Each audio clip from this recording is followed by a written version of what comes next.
Muchas gracias, señora presidenta. Señora vicepresidenta primera, bienvenida.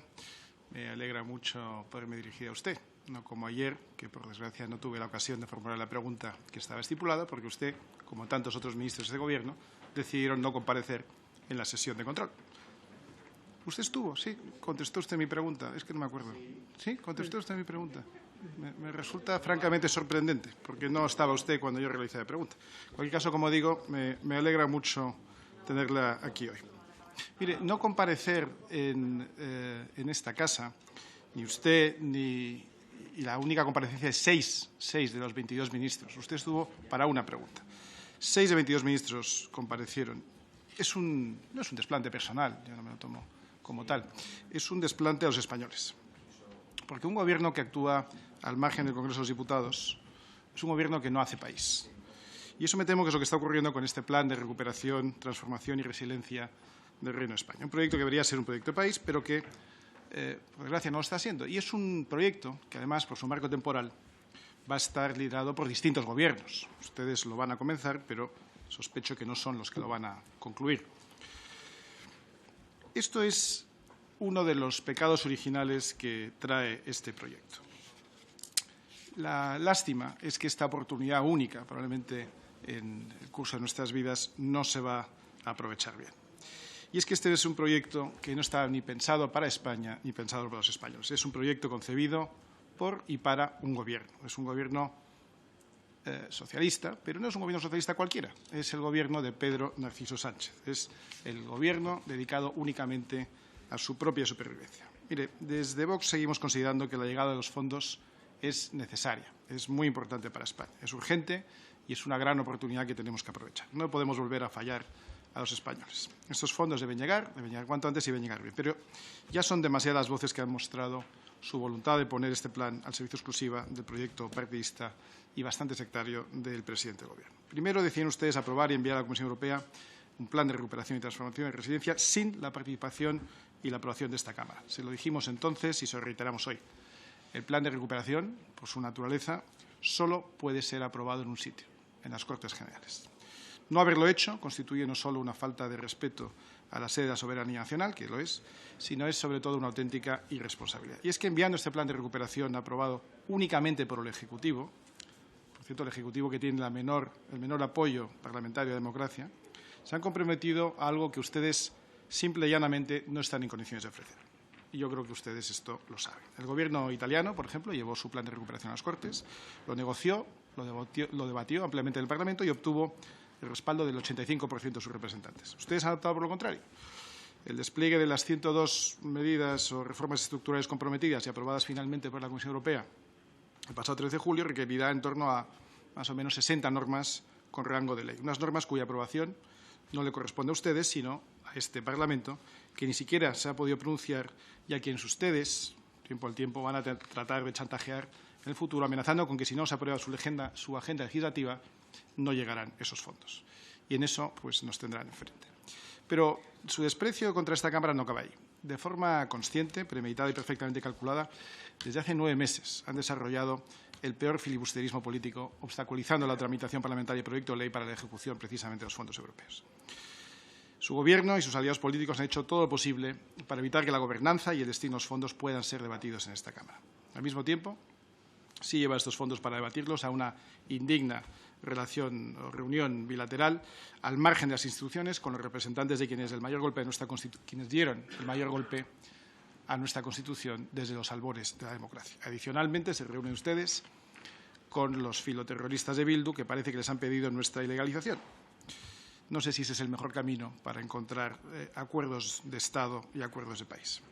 Mire, los fondos europeos no pueden convertirse en el cheque con el que Pedro Sánchez blinde a sus aliados parlamentarios.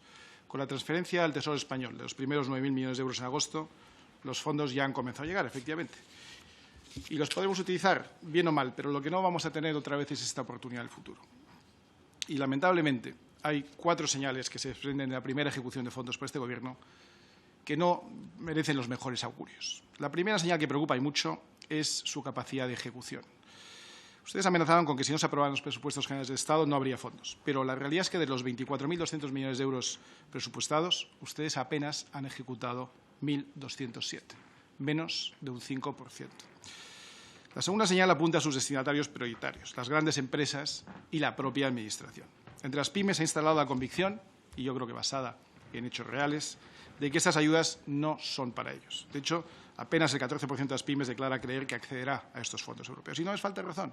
La burocracia, la falta de capacidad para cofinanciar proyectos, las dificultades operativas les excluyen en la práctica de todas estas ayudas. Mire, señora ministra, a las pymes se les ha subido los impuestos, se les ha metido aún más cargas, se les ha marginado la recepción de estas ayudas directas. Apenas un 10% de las ayudas directas han llegado a las pymes, que constituyen el 99% de nuestro tejido empresarial. Y ahora les olvidan ustedes en muchos casos de un plan que, si no es de pymes y autónomos, no podrá llamarse nunca un plan de recuperación, al menos no un plan de recuperación de la economía española, quizás sí de la economía pública española. El tercer punto alarmante es que apenas se han iniciado las convocatorias y ya empiezan a conocerse gastos verdaderamente llamativos, gastos escandalosos. Mire, no es de recibo, señora ministra, que una parte de los primeros fondos se destinen a que 100 autores adecuadamente seleccionados por el Gobierno viajen al extranjero para un periodo de crecimiento personal y reflexión artística. Y, por último, nos preocupan algunas de las reformas que, repito, sin consultar con nadie, ustedes ya han comprometido. Y, sobre todo, nos preocupan las que ustedes están dejando de hacer.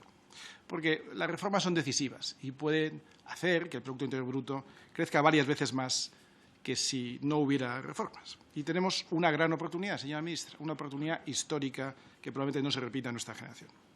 Hoy hemos conocido un nuevo fiasco. La recuperación robusta que ustedes nos venden no está siendo tal. En el Producto Interior Bruto del segundo trimestre que se ha conocido hoy, apenas ha crecido un 1,1% frente al previsto inicialmente, muy superior. Es difícil de creer que se vayan a cumplir sus previsiones sobre el crecimiento económico de este año 2021 y de año 2022. Pero mire, aunque se produjera un crecimiento histórico, cuando digo histórico quiero decir como no se ha producido en las últimas décadas, en el año 2021, vamos a decir el 6%, que ya sería mucho, y se repitiera el mismo crecimiento en el 6% en el año 2022, aún así, habiendo caído previamente el 10,8%, alcanzaríamos mínimamente el nivel en el que nos encontrábamos en 2019 para el año 2023. Es decir, habremos perdido 3 años. Por eso me sorprende mucho escuchar a usted decir en esta comisión que al final de este año ya estaremos cerca de donde estábamos en 2019. Ni este año ni el siguiente. Habremos perdido 3 años. Y eso con un crecimiento récord del 6% 2 años seguidos, que ojalá se dé, señora ministra, que ojalá se dé. Así que no vamos bien. De esta crisis, desde luego, no vamos a salir más reforzados con impuestos más altos, con proyectos científicos con perspectiva de género o con incrementos de recursos para los MENAs. Ese no es el camino. Todo eso y mucho más va incluido en el plan que ustedes han enviado a Bruselas. De la crisis saldríamos efectivamente reforzados si consiguiéramos mejoras en nuestra competitividad y capacidad de creación de riqueza y empleo. En los fondos podría estar la solución parcial al problema de la energía más cara de Europa o de la intolerable tasa de desempleo juvenil. España mejoraría, crecería y crearía empleos si utilizara estos fondos para solucionar el problema crónico de agua con el impulso de infraestructuras hídricas que tenemos pendientes desde hace muchos años en este país. España mejoraría, crecería y crearía empleo si lograra conectar los puertos de ferrocarril con mercancías, donde se podría destinar una buena parte de estos fondos. Lo haríamos si consiguiéramos la interconexión energética con Francia. Pero en realidad es que el Gobierno va por el camino de cosas como leíamos ayer en prensa. El Gobierno destinará 1.000 millones de euros para rehabilitar edificios públicos. Ustedes han optado por utilizar estos fondos, señora ministra, para reforzar su burbuja caviar y meterle la perspectiva de género, el feminismo y todas estas derivas sanchistas. Pero la buena noticia es que estamos a tiempo de rectificar, señora ministra. Y concluyo diciéndole que si no lo hacen ustedes, créanme, lo acabaremos haciendo nosotros. Muchas gracias. Muchas gracias, señora presidenta. El Partido Socialista y su portavoz, el señor Pons, ha hablado de storytelling. Storytelling. Lo han descubierto. Quiere decir cuentacuentos, contar cuentos. El primer cuento que nos ha contado ha sido singular. Ha dicho que Ursula von der Leyen aparentemente apoya al Partido Socialista y este Gobierno con gran éxito porque ha dicho lo hacemos unidos y felicita a los 27. Pero oiga, ¿qué va a decir la presidenta de la Comisión Europea de la Unión Europea? ¿Lo hicimos desunidos? Lo hicimos cada uno por nuestra cuenta. Pero usted de verdad cree que eso es un argumento para traer a esta casa.